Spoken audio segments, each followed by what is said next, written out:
just want to get your thoughts, because I really do admire you and I respect your opinion. And I think sometimes I'm looking at it from a fan's point of view. But I see some quality kids, young men who play football in Western Pennsylvania.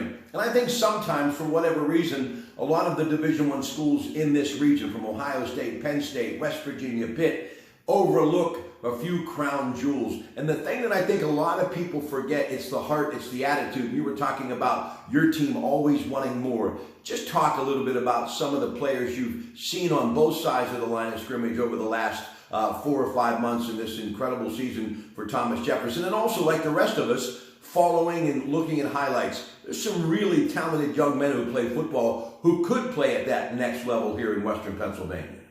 Oh, there's no doubt about it. We played through the playoffs, and I've seen a lot of great players. For example, I look at our quarterback and our safety, Shane Stump. Like, he has come on. He's been a force at safety, and he's starting to get a lot more interest now from the colleges of safety. But sometimes they get overlooked early, and the schools never come back to them. And recruiting happens so much earlier than it ever has. Once you're getting to your season, they've already done, your recruiting's over for that year already, and they're on to next year. So it's really, I'm not saying it's bad, but recruiting is done, and they want the early signing and early commitment. But the kid that had that great senior year, who may have sprouted or grew or got bigger, better, he's getting overlooked, and it's tough because these colleges fill their numbers up, and there's really no room for these kids sometimes. So it's a difficult situation. When I was in high school, recruiting didn't start till after your senior year. Right. Now it's over before your senior season begins.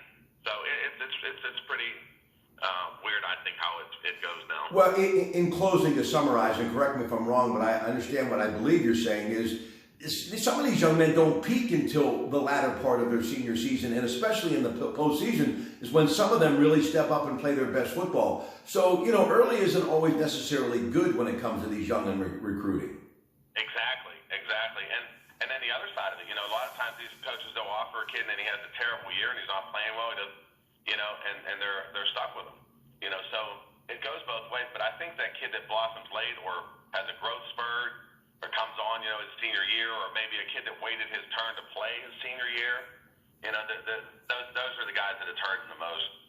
Coach, I just can't thank you enough. I know you've been really busy. You've always been kind to take time out and spend a little time with me. And hey, maybe when it's all said and done, we'll get you on the radio and spend a little time with you one Sunday on the Coons Market Black and Gold Sunday Show. But best of luck to you and the entire student body and all these fans who are getting ready for this big game against Dallas in a couple of days. Good luck in Hershey, okay?